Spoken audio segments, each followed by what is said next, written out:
तो hello guys, आज हम बात करेंगे GTX 1650 और 1650 Ti के बारे में कि आपको 2022 में इस ग्राफिक कार्ड को अपने लैपटॉप में क्यों कंसीडर नहीं करना चाहिए और क्यों आपको अपकमिंग ग्राफिक कार्ड्स और जो एग्जिस्टिंग है जिनके बारे में बात करूंगा उसी प्राइस रेंज में। सबसे बड़ा मुद्दा प्राइस ही होता है कि अगर भाई साहब सस्ते में मिल रहा है तो क्यों ना ले, पर उसी प्राइस रेंज में आपको अच्छे ग्राफिक कार्ड मिल रहे हैं तो कृपया 1650 और 1650 Ti को कंसिडर ही ना करें।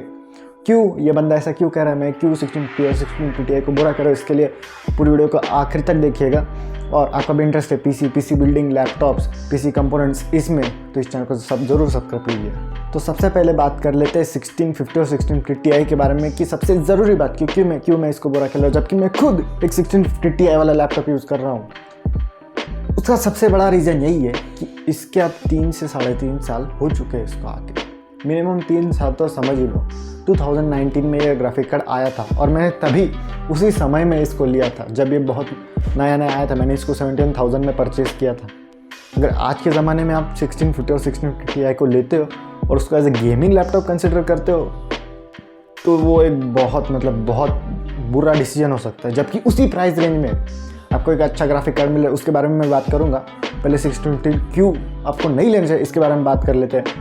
सबसे पहली बात तो ये 3 साल पुराना हो चुका। अब आप कहेंगे 3 साल पुराना हुआ तो क्या हुआ, उसका सबसे बड़ा रीज़न ये कि ये अभी के आने वाले AAA टाइटल अभी से 2022 में आने वाले और आगे के प्लेबल अल्ट्रा सेटिंग पे, प्लेबल FPS पे तो ना चला पाए। मतलब आप सेटिंग स्लो करके ऑब्वियसली आप 1050 Ti पे सेटिंग स्लो करके गेम खेल सकते हो, तो इस पर तो आराम से खेल सकते हो। पर इस पर मेरा जो एक्सपीरियंस था, जो मेरे एक्सपेक्टेशन थे 3 साल पहले जिस वक्त मैंने इसको लिया था, वो इसने पूरे किए। अब ये अगर 1.5-2 साल भी आने वाली गेम चला भी दे तो मेरा पैसा तो वसूल है।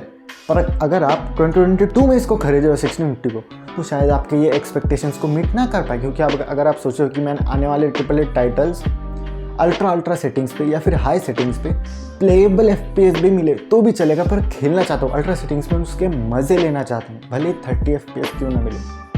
तो ये कर नहीं सकता। और उसका सबसे बड़ा ज़रूरी कारण, उसका सबसे क्यों नहीं कर सकता, इसका प्रॉब्लम है उसके नाम में कि ये GTX है। याद रखना, अब GTX पुराना हो चुका है, बहुत साल हो चुके हैं अब GTX कार्ड को। 1650 और 1650 Ti जो लैपटॉप में, स्पेशली मैं लैपटॉप के बारे में बात कर रहा हूँ, तो वो बुरा इसलिए क्योंकि वो GTX है। अब मैं कहूँगा कि उसके अलावा कौन सा ले, तो I will really suggest RTX 3050। अब ध्यान रखना, मैं RTX 3050 की बात कर रहा हूँ, ना कि उसके Ti वेरिएंट के बारे में। बहुत लोग कंफ्यूज हो गए कि उसका Ti वेरिएंट भी अच्छा है, वो 1 लाख तक का मिल रहा है और जो उसके प्राइस टू परफॉर्मेंस रेशियो में बहुत बुरा है, वो 1 लाख तक, वो बहुत ही आगे जा रहा है। पर जो RTX 3050 है, अब बहुत लोग कहेंगे RTX 3050 की परफॉर्मेंस GTX 1650 से थोड़ी ही ज़्यादा है, 20% के आसपास आगे पीछे घूमती रहती है। तो क्यों लूँ भाई मैं? इसलिए लो क्योंकि वो RTX कार्ड है और उसमें आपको DLSS सपोर्ट मिलता है। RTX सपोर्ट की बात तो छोड़ दो, अब 3050 में RTX ऑन करके और शायद ऑन भी ना कर पाओ, इतने कम में FPS मिले। पर DLSS फॉर एग्जांपल, अब हम बात करते हैं रियल लाइफ एग्जांपल, FPS में बात करते हैं। मेरे पास खुद 1650 Ti है, 50 वाट वाला वर्जन है। उसमें मुझे, अगर मैं कॉल ऑफ ड्यूटी वॉरजोन जैसा गेम, जो कि अच्छा खासा कम्पिटिटिव गेम है, जिसका एम है आपको ज़्यादा से ज़्यादा FPS मिले, कम्पिटिटिव गेम्स में यही एम होता है कि आपको ज़्यादा से ज़्यादा FPS मिले आपको और आपके गेमिंग एक्सपीरियंस अच्छा हो, उस तक के गेम में RTX और DLSS सपोर्ट आ चुका है। मेरा 1650 Ti भी 1080p लोएस्ट सेटिंग पे भी उसको 100 या 110 FPS के आगे कभी भी नहीं जाएगा, ये कभी भी नहीं। आजकल 60,000 रुपीज़ के लैपटॉप्स में भी आपको 144 हर्ट्ज़ का डिस्प्ले मिलता है, जो कि 1650 यूज़ नहीं कर पाएगा। और 1650 Ti की भी मैं बात कर रहा हूँ क्योंकि वो दोनों सेम है, उनका 5% का परफॉर्मेंस का अंतर है दोनों के अंदर। पर जो RTX 3050 आप कहोगे वो कौन से चमत्कार कर रहा है, उसके अंदर भी थोड़े से ज़्यादा FPS आ रहे हैं। पर जैसे ही आप DLSS ऑन करोगे उसी समय आप जादू देखना शुरू करोगे। जो आपको कॉल ऑफ ड्यूटी वॉरजोन में मज़े मिलेंगे, 144 हर्ट्ज़ का आप पूरा इस्तेमाल कर सकोगे, वो आप 1650 नहीं आपको करवा सकता।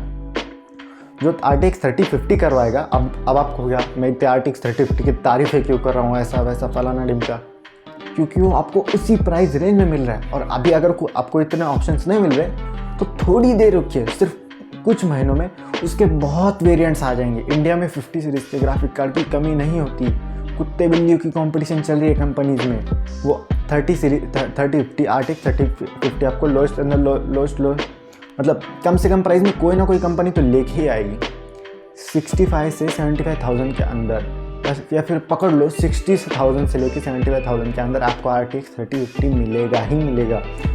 अब आप कहोगे, अगर आप कंटिन्यूसली यूट्यूब वीडियोस देखते हो वगैरह वगैरह, आप कहोगे आई जी अब ये हमें तो पता है कि तुम कह रहे हो कि हमें 3050 लेना चाहिए, तो हमें भी पता है 6050 हम नहीं लेने वाले।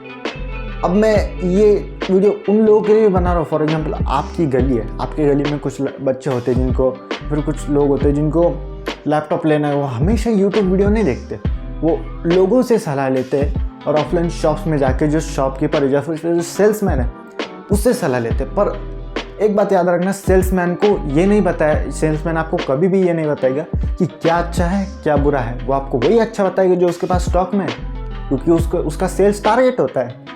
और कभी कभी तो उनको ज़्यादा से ज़्यादा जो नॉलेज भी नहीं होती, वो आपको एक ही लाइन बताते हैं, सर लेटेस्ट है लेके जाओ कोई प्रॉब्लम नहीं आएगा। अब उनको क्या पता है इसको जो लेके जा रहे हो उसको कैसे गेम खेलना है, क्या काम करना है।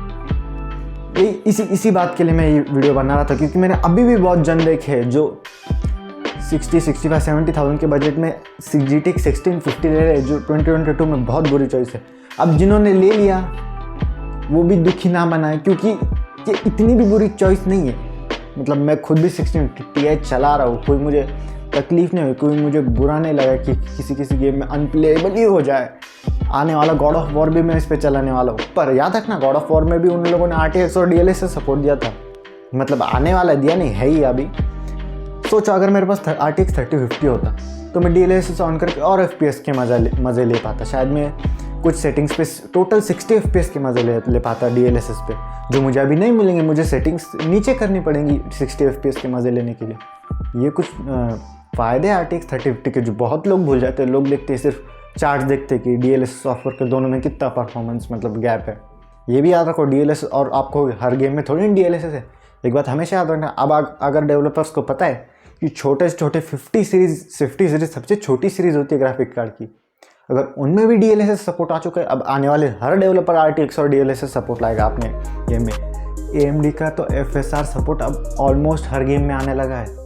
यही बात देख लो, अगर DLSS सपोर्ट 50 सीरीज़ के ग्राफिक कार्ड में आ रहा है तो मेरी बात गांठ लो, मतलब गांठ बांध लो मेरी बात की, कि आने वाले 2022 से आगे आने वाले गेम्स में भी फिक्स आने वाला DLSS सपोर्ट। अरे कम्पिटिटिव गेम्स तक में आ रहा है RTX और DLSS सपोर्ट, जो कि उन कम्पिटिटिव गेम्स का एम होता है कि इन लड़कों को, मतलब लोगों को ज़्यादा से ज़्यादा FPS मिले, ना कि विजुअल क्वालिटी उनका एम होता है। उनका AAA टाइटल्स का एम होता है विजुअल क्वालिटी, इन लोगों का कोई एम नहीं होता विजुअल क्वालिटी।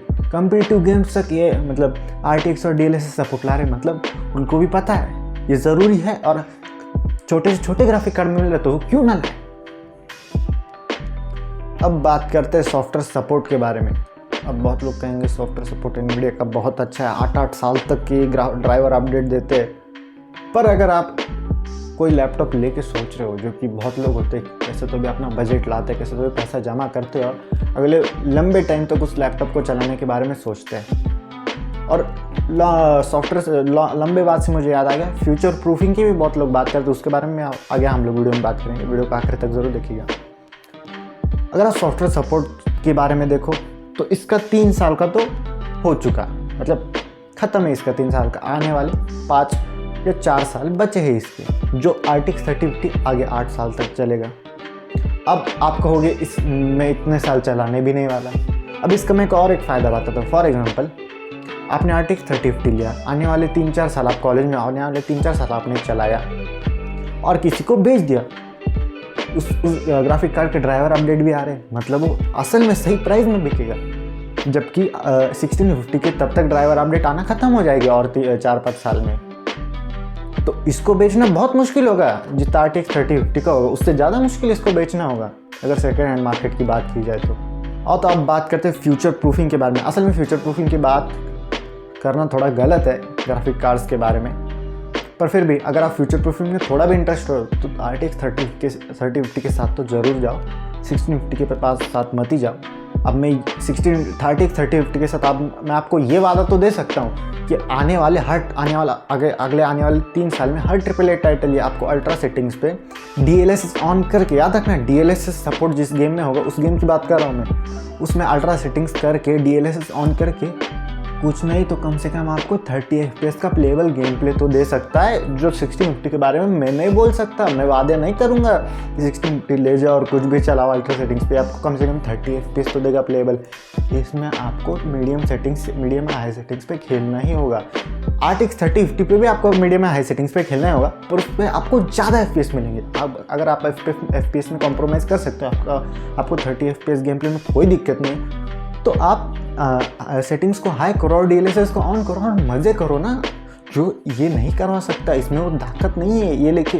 अगर आप ये ले रहे हो 2022 में, तो आपने घंटा कुछ नहीं जीत, इतनी बड़ी बात नहीं उखाड़ी जो आप 3050 को लेके उखाड़ सकते थे, जो आप विजुअल क्वालिटी एक्सपीरियंस कर सकते थे। बात समझ में आ रही है?